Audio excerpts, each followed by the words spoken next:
Salut à vous, aujourd'hui jeudi 18 février, donc hier il n'y a pas eu de vidéo, j'étais pas très bien, j'étais fatigué, malade, donc vous inquiétez pas, c'est pas le Covid, c'était autre chose, donc pas de vidéo, mais aujourd'hui vidéo. Donc aujourd'hui, le 18 février, c'est l'anniversaire de monsieur Brian James, guitariste des Damned, premier guitariste des Damned, à savoir qu'ils se sont reformés et qu'ils sont censés faire cet été une tournée anglaise de reformation.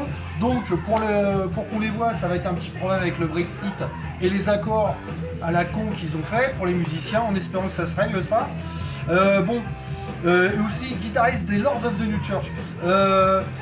Je vais pas parler, du coup j'ai pas un disque des Damned que je vais vous présenter parce que malheureusement les disques des Damned que j'ai c'est avec monsieur Aligiwar de Tank.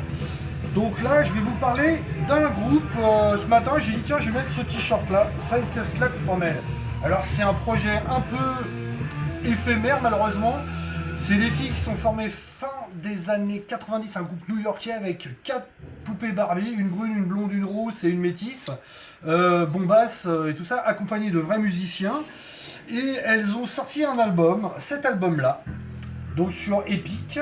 Et sachant qu'elles étaient chez Epic, donc le groupe Sony, elles sont parties en tournée avec Motorhead.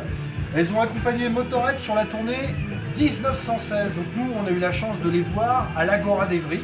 Donc 4 filles super, tout ça. Donc ça jouait quand même derrière des vrais musiciens.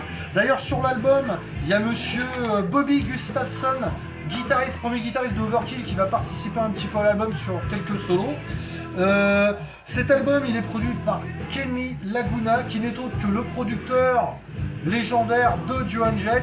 Vous savez, quand il y avait Joan Jett en concert, il y a un vieux monsieur derrière qui joue du clavier. Et bien c'est monsieur Kenny Laguna.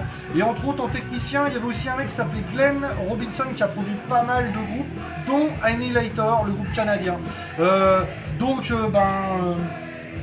Les Thankless Slug from Hell, c'est 4 nanas qui chantent. Voilà, elles étaient alignées sur scène en 2, 3, 4 avec les musiciens derrière, ça jouait, ça tenait la route. D'ailleurs, grâce à elles, on a pu, avec un ami, un collègue, monsieur Dead, il va se reconnaître, on était parti en Belgique voir Motorhead. Manque de chance, on n'avait pas de place, on allait dans un magasin qui était à Cortridge où on achetait habituellement nos places, et là le mec qui nous annonce qu'il n'a plus de place à vendre, mais qu'il y en aura sûrement sur place. On arrive, pas de place en vente, et là on voit 2 mecs sortir des backstage sur le derrière de la scène. On va aller voir, on leur explique qu'on vient de Paris, qu'on a des thunes belges, mais parce que l'euro n'existait pas. Et 5 minutes après les mecs qui reviennent et ils nous disent bon bah les gars, vous êtes sur la liste des Thankless Slug from Hell. On n'a pas eu de passe, on a juste eu des invités, donc on n'a pas eu la chance de les voir en backstage, mais quelque part grâce à leur équipe on a pu voir Motorhead en Belgique. En tout cas moi c'est un bon plaisir, cet album c'est heavy, c'est rock, c'est frais, ça aurait mérité une suite. Bon, malheureusement il y en a plusieurs qui ont arrêté, il y en a une qui a continué sur des projets un peu goth, mais bon.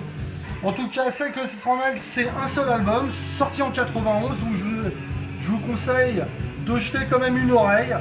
Voilà, histoire de... Et puis, il y a 2 clips qui sont sortis aussi à l'époque, on peut les trouver sur YouTube.